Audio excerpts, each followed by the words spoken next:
Hi, my name is Lily and welcome back to my channel and welcome to my 23 books for 2023.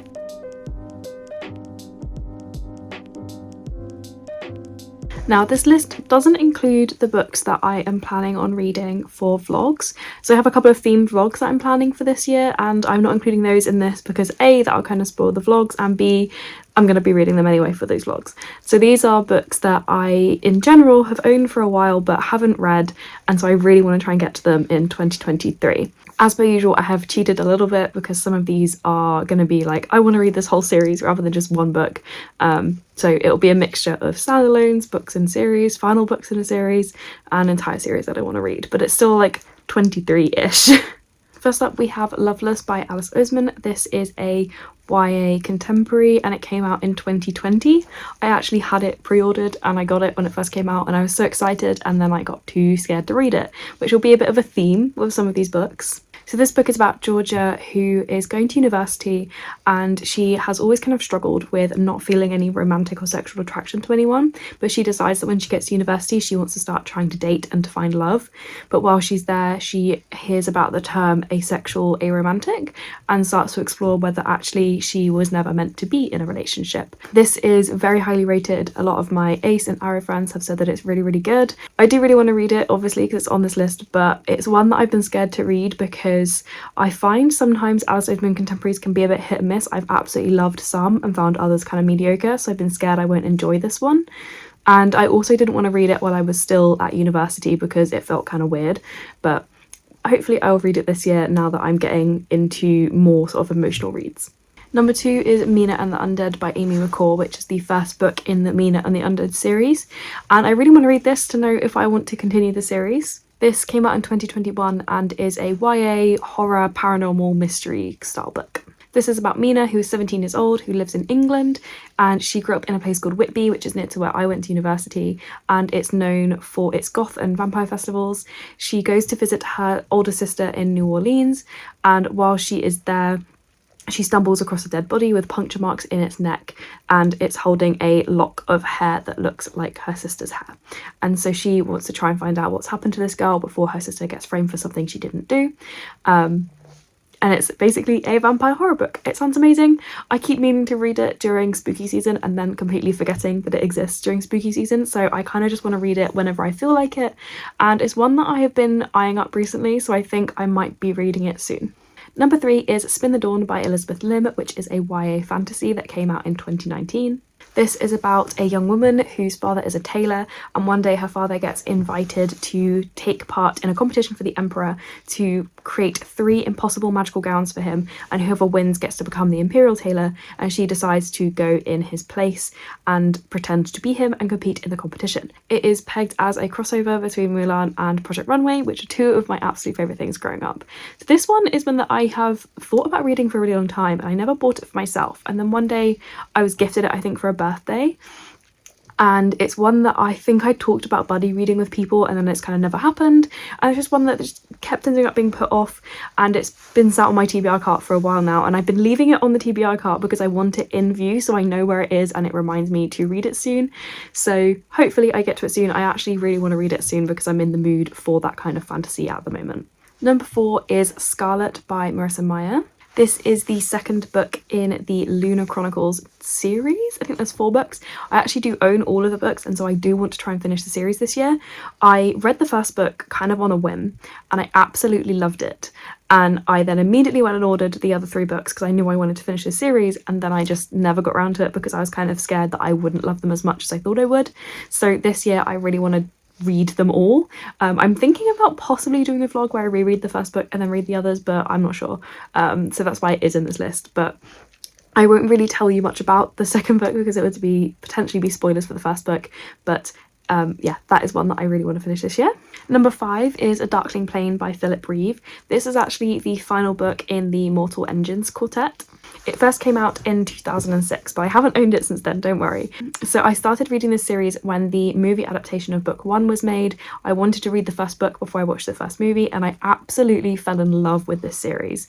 And I could easily say it's one of my favourite series of all time, but I've never read the final book because I'm too scared. I don't want to kind of let go of the series. I did start reading it a couple of years ago, and I put it down because I was struggling to follow what was happening because I hadn't remembered enough from the third book. So I'm not sure whether I'm going to reread the other 3 books or whether I'm going to just read plot summaries for them, but I really want to try and finish this series this year so then I can start reading some of the spin-off series. If you didn't know, the Mortal Engines world is kind of an apocalyptic future where the cities of the world have become like these moving cities. So they move kind of like tanks, and they battle each other as they cancel each other and kind of absorb each other. And our main character from the first book begins on the city that used to be London, and he basically gets thrown off of the city with a nomadic person, and they are then out in the wilderness together. I don't want to say much more because I can't remember what's spoilers and what's not because I read it so long ago, but I have loved this series. I really want to finish the last book. I'm just so scared because I love it and I didn't want to let go of it. Number 6 is A Song of Wraiths and Ruin by Roseanne A. Brown. This is the first book in a YA fantasy duology, and it came out in 2020. This follows 2 young people in a fantasy kingdom. We have Malik, who decides to travel to a festival in the city with his younger sister in hopes of a better life, but as payment to enter the city, mysterious forces kidnap his sister. He then makes a deal that if he kills the crown princess of the city, he can get his sister back. The crown princess's mother has just been killed, and she knows that she can resurrect her mother if she gets the beating heart of a king, so she decides to offer to marry the winner of the festival's competition, which should be able to get her access to a king. But Malik has secretly managed to enter himself into the competition in an attempt to kill her. It's meant to be enemies and lovers, and I'm really excited for it. I heard about it first because it was a FairyLoot book, and I wasn't a subscriber at the time, but everyone that had got it from FairyLoot said it was amazing, and I was so excited to read it that I went out and bought it in hardback, and I've just been too scared to read it now. Like, again, I just get intimidated by the hype and by my own internal hype. That's why I haven't read it yet, but hopefully soon. Next up is A Vow So Bold and Deadly by Brigid Kemmerer. This is the third book, not the second book. It's the third book in the Cursebreakers trilogy. I have read book 1 and 2. I read 2 when it came out, and I think I reread book 1 to read book 2. And my problem with this one is that I didn't want to reread 2 books just to read the third, and that's kind of why I've been putting it off, because I wasn't sure if I'd be able to get enough out of rereading a plot summary to be able to read book 3. So that's kind of why I put it off, but I am really confident that I will be okay if I read a plot summary because I've done it recently with another book and it worked really well. So hopefully, this is all very hopeful stuff. So the A Curse So Dark and Lonely series, or Cursebreaker series, it starts with a young woman getting transported into a magical kingdom.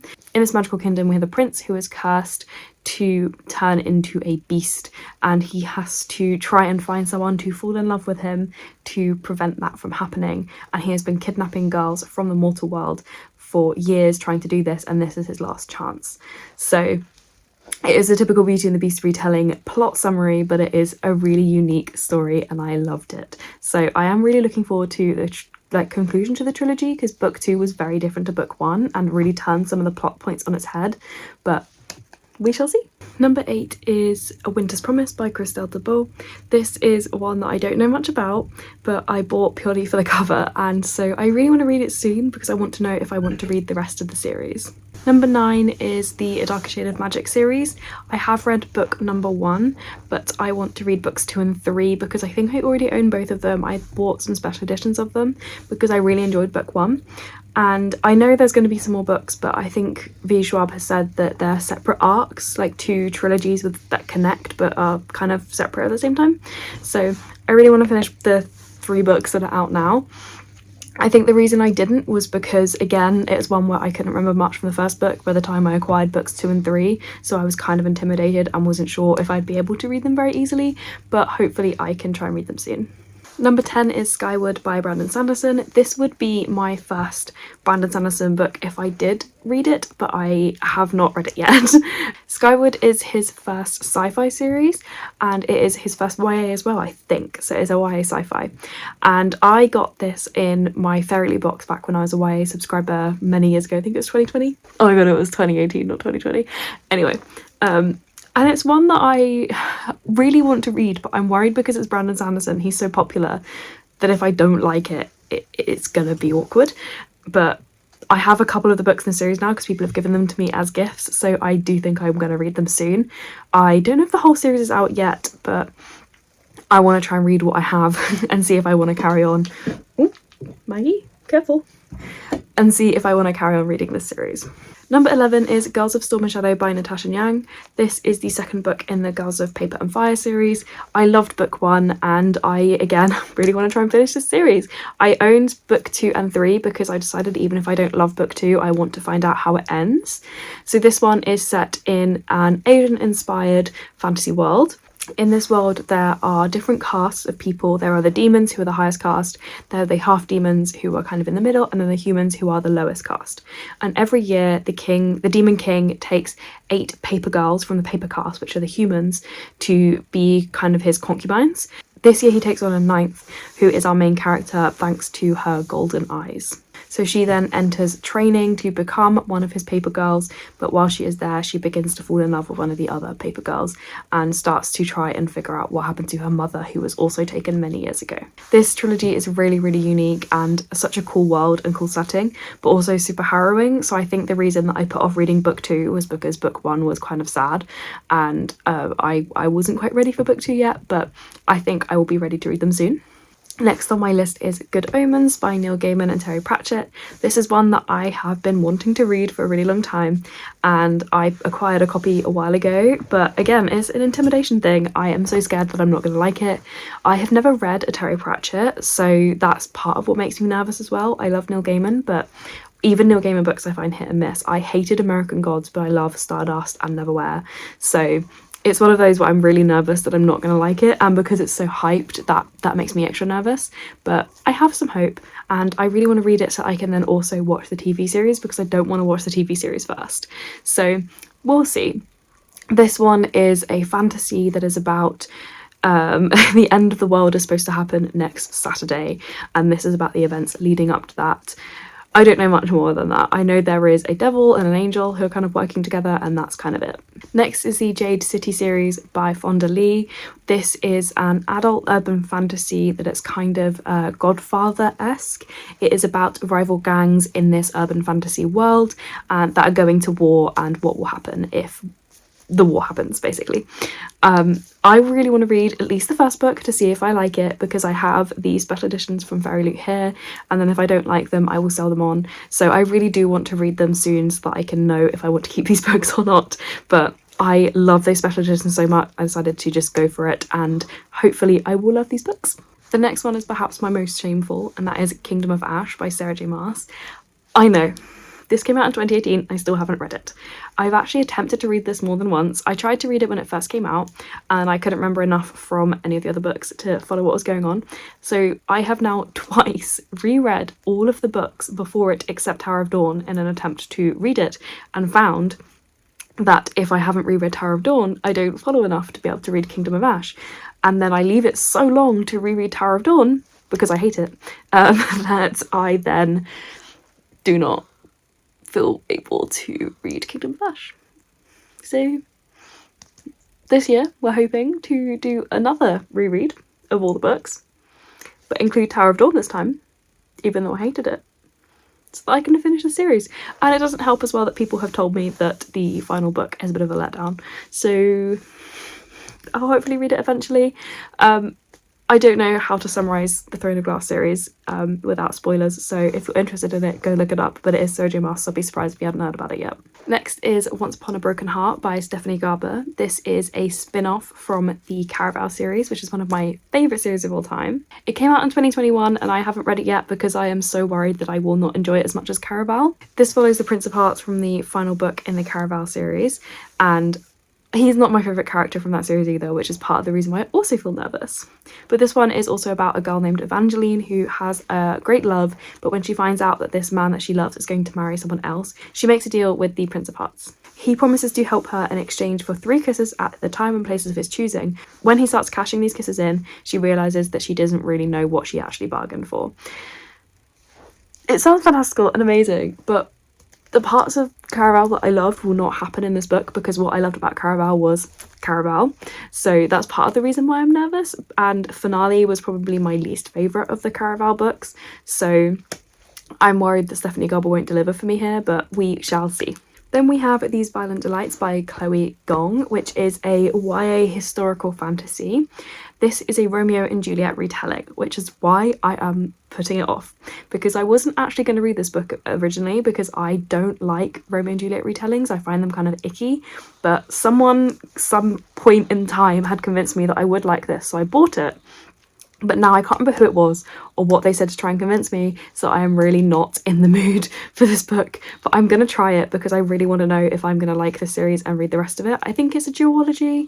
I'm not sure, but I need to give it a go. Then we have King of Scars by Leigh Bardugo, which the part of the reason why I haven't read this was because I felt like I needed to remember what happened in the Shadow of Bone trilogy and in the Six of Crows duology, and the gap between me reading those and this duology coming out was quite big, and I feel really intimidated trying to understand what's going on.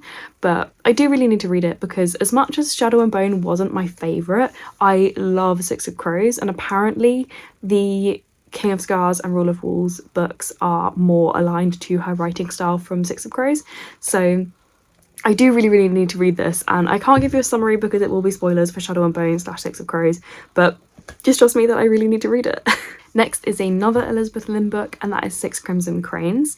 This is another YA fantasy. So this is about a young girl who has secret magic that she tries to keep contained, but on her wedding day she accidentally lets loose. Her stepmother, who also has dark magic, banishes the girl and curses her stepbrothers to turn into cranes, and she tells the girl that for every word she speaks, one of her brothers will die.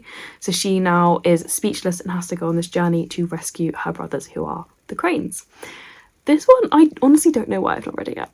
I think it's just not been calling to me. Recently I've been really into romance, so I've not been reading fantasy, and this one hasn't been in my face either, so I just haven't read it yet. But it sounds really good, and when I'm in the fantasy mood I will be picking it up. Next we have The Boy Who Steals Houses by C.G. Drews. This is a young adult contemporary, and this came out quite a while ago, and I pre-ordered it because I was so excited, and I love C.G. Drews. I loved her first book, and I just have never got around to this because I kind of am scared of how emotional it might make me. So this is about Sam and Avery. Avery is the older brother and he is autistic. Sam is the younger brother. They've been abandoned by all the family they've ever known. So now they survive by breaking into houses of people who are away and living there. And one day they get caught out by a family coming home early. But the family is very large, and each of the children of the family assumes that Sam and Avery are friends of someone else in the family, and they kind of get absorbed into this family dynamic. So it sounds fun and found family and cute, but also it's meant to be very emotional and like wreck you, because that's what C.G. Drews writes, and that's why I've been putting it off. But I think now that I am less leaning for fluffy romances, this might be one I can pick up soon. Another one for me is The Gilded Wolves by Roshani Chokshi. This is a YA historical fantasy, and I haven't read this because I got it quite close to when I read Six of Crows, because I heard Heist book and I loved the Heist in Six of Crows so much. I thought this would be amazing. And then I saw a lot of people saying that it was problematic to compare it to Six of Crows, and that people were putting it down, saying it was a Six of Crows like knockoff, or that she was copying Six of Crows. So I wanted to try and make sure I read it with enough of a gap between reading that and reading Six of Crows, but it just has not then happened that I pick it up.